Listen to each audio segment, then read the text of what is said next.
You know that feeling, right? When you're in an organization and it seems like every single project is its own little island. You've got different teams using different tools, priorities are shifting all the time, and honestly, nobody's really sure if all this hard work is actually moving the company forward.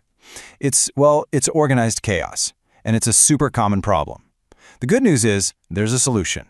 It's about creating a central command for all your projects. So today, let's dive into the blueprint for that solution, the Project Management Office. And to really get it, we have to start with this analogy because it's perfect. Think about a project manager. They're like the captain of a single ship. Their job is totally laser-focused, right? They manage the crew, they navigate the storms, and they get that one ship safely from point A to point B, hopefully on time and on budget. But the Project Management Office, the PMO, that's the Admiral's office. The Admiral isn't worried about just one ship. They're overseeing the entire fleet, making sure every single vessel is strategically aligned and that they're all sailing in the right direction together.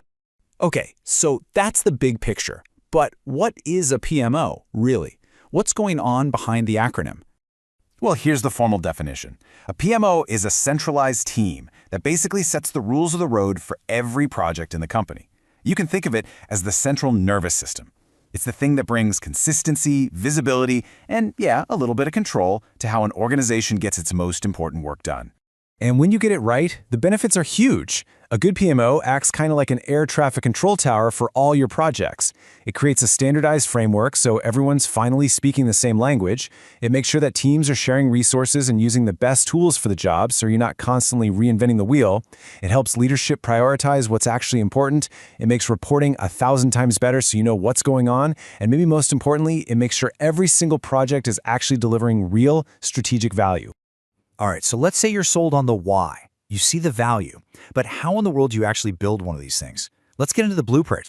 Look, building a PMO follows a pretty clear 6-step plan. It all starts with the foundation, right? You have to define your vision and get that critical support from leadership. You just have to. From there, you make it official in what's called a charter. That's its mandate. Then you start building out the architecture, defining its scope, finding the right people, and standardizing your tools and processes. And finally, you launch. But, and this is key, the work is never really done. The last step is to constantly execute, evaluate, and evolve to meet the real needs of the business. And this brings us to a really crucial mindset shift. You have to treat the creation of your PMO as its own project. Seriously. The most important question isn't how do we manage projects better? It's what strategic problem is this PMO actually here to solve? A great PMO creates real, tangible value. It doesn't just create more paperwork. And it's so easy to forget that this isn't just about flowcharts and software. As one project manager on Reddit put it so well, forming a successful PMO is about earning trust and understanding the human element. At the end of the day, you're changing how people work, and success or failure really hinges on that human side of the equation. Now, of course, not all PMOs are created equal. You've got to choose the right model for your organization's culture and its needs, because believe me, one size does not fit all here. There are basically 3 main flavors, and it all comes down to their level of control. First, you have the supportive PMO. Think of this one as a helpful consultant. It provides templates, best practices, and training. It has very low control.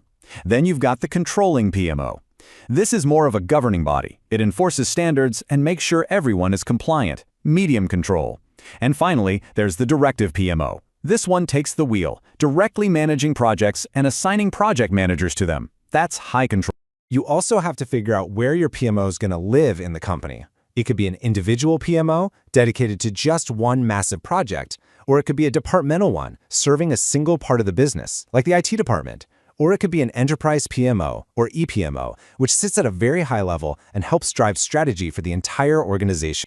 You know, a PMO isn't a task you just check off a list. It's not a one-and-done kind of thing. Once it's built, it really begins a journey of growth and evolution. And we can actually map out that journey using what's called a maturity model. Most companies start at level 1, initial. This is the chaotic stage, where success depends on a few heroic individuals. The first big step is to get to level 2, where basic processes are at least repeatable. At level 3, things become consistent and standardized across the board. Level 4 is a huge leap. That's when you start using data and metrics to actively manage performance. And finally, you reach the top, level 5, optimized, where the whole focus is on continuous, data-driven improvement. But, and this is a big reality check, this journey takes time. Don't expect to go from total chaos to a fully optimized machine overnight. People in the field will tell you that moving up just a single level on that maturity scale can take anywhere from 1 to 3 years of hard work. So why? Why go through all this effort? What is the ultimate point of this whole journey? Well, it all comes back to one single powerful word: strategy. This pyramid right here, this is the key to understanding everything. Up at the very top, you have the company's big picture strategy. That strategy gets broken down into portfolios of work. The PMO is the engine that makes sure this high-level strategy actually makes its way all the way down to the individual projects and the daily work people are doing. It closes that huge gap between the boardroom and the front lines.